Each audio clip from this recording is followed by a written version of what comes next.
friends with President Clinton on this very special occasion in celebration of the lives of these two extremely beloved Mississippians. In 1993, shortly after President Clinton was inaugurated, I was elected chairman of the Republican National Committee.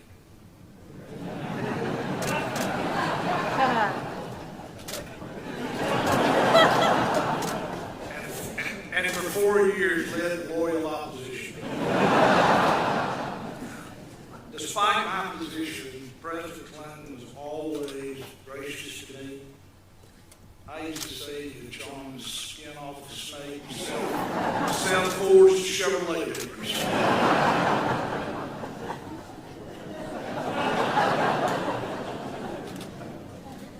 Later, President Clinton helped us in Mississippi after Katrina. He worked with former President George H.W. Bush 41 to raise support for efforts on the coast. With Katrina, there were no Democrats or Republicans. We all worked together for our state.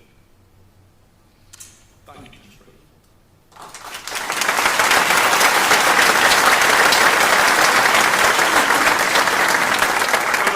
As you can imagine, played a critical role in our recovery efforts.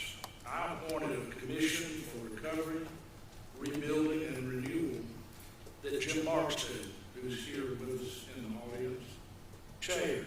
Governor Winter was a leading member of the commission. He understood the stakes because when he became governor, it was more than 10 years after Hurricane Camille, and the coast was still recovering. Governor Winter was a real leader on the commission and in the recovery effort, as I knew he would be, because he loved Mississippi. From the coast to the Memphis suburbs, Jackson or Hattiesburg or Starkville or Ole Miss, Oxford.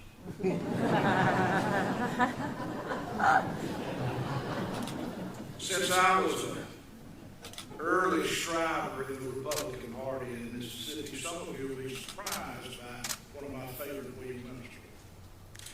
Sometime before the filing deadline to run for governor in 1979, I was flying to Washington through Memphis.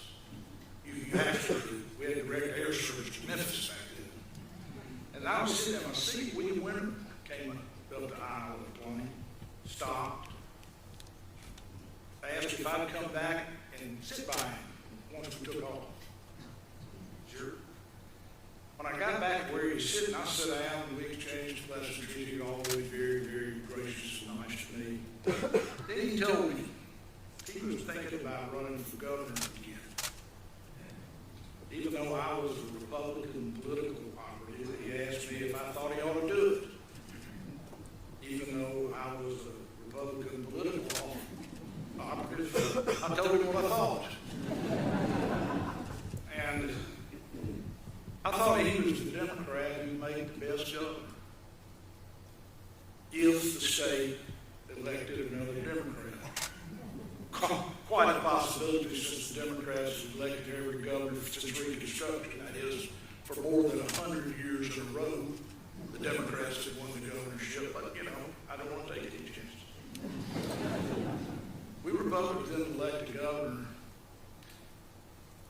until 12 years later, when Kirk Fordyce was elected. So that day on the airplane, I told him he ought to run. Sometime later, Governor Winter told me he thought about my answer and decided I was being honest.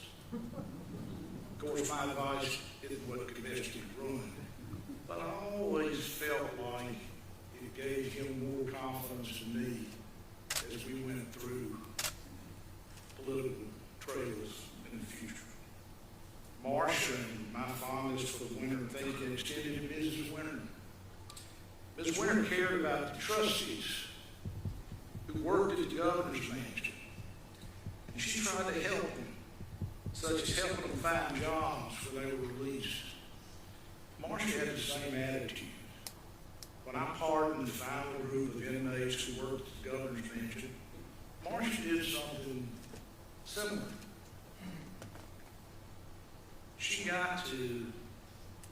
she knew that to get and hold a job, they needed to have a car to get back and forth to work. She set up car financing at a bank for all of the pardoned inmates. When they bought a car, as every one of them did, she guaranteed the note to the bank.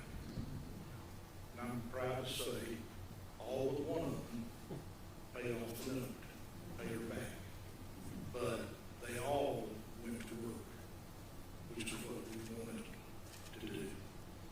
My most important memory of William Winter occurred when I was governor, Judge.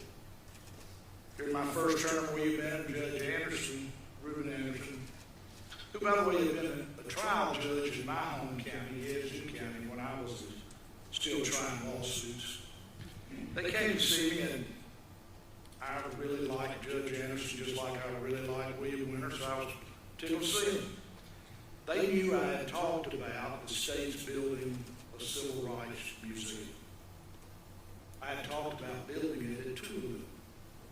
Tougaloo College, just above Jackson, was a center of civil rights activity in the 50s and 60s. They encouraged me.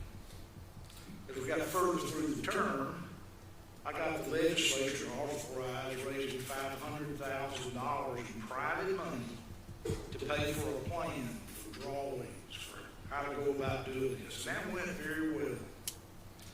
Then a movement started in Jackson that advocated building a civil rights museum in Jackson and not at Tougaloo. The legislature started dividing over the site and over the issue, and that resulted in our running out of gas for a little while. But soon after my second term started, Governor Winter and Judge Anderson came back to see me. They brought me the solution to the site for the Civil Rights Museum. And I had sense enough to recognize they were absolutely right. Of course, we're sitting in the solution right now.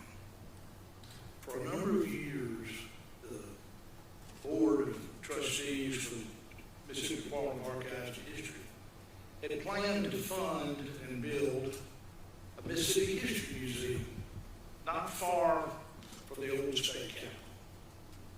The lot was large enough, Governor Winter and Judge Anderson told me, that we could build both buildings, the History Museum, Civil Rights Museum, and there would be room for all kinds of amenities. And as you can see, they were exactly right. I took it to the legislature soon thereafter. Work on the design of the two interlocking buildings started very quickly. And here we have the result. I'm very proud to tell you, today this is the only civil rights museum in the country built primarily with state money. We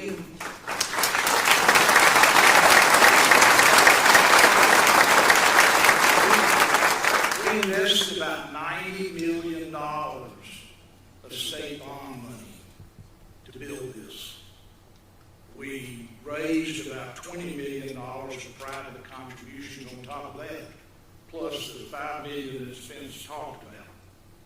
I wanted this built with state money because I wanted to show that this fabulous facility, both facilities in fact, were paid for by the people of our state, not some wealthy foundation in New York that built it. People who loved our state built it, loved our state, warts and all. They are very proud of our state, though they recognize our mistakes and our errors and our history. But they also understand what we've accomplished, how much progress we've made, and how much progress is being made. 3 different legislatures authorized money for this project. More than half was authorized after I was out of office.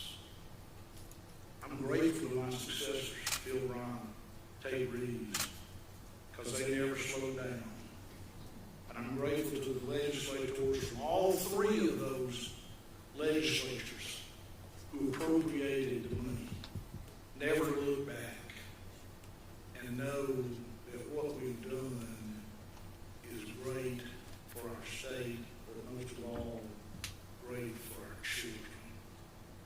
We at Winter believe that every bit as much as as Judge Anderson would have told you from the days that we met and talked about that. Despite COVID, 500,000 visitors have toured museums since they opened on the 200th anniversary of Mississippi's statehood in December of 2017. That day, Governor Winter spoke very proudly on the occasion of the opening. I got snowed in Washington, did not make it. Governor Bryant spoke. President Trump spoke. Thank you all for rearranging where I could make a return performance. I'm sorry I missed it, Mr. President, but I'm glad you made it.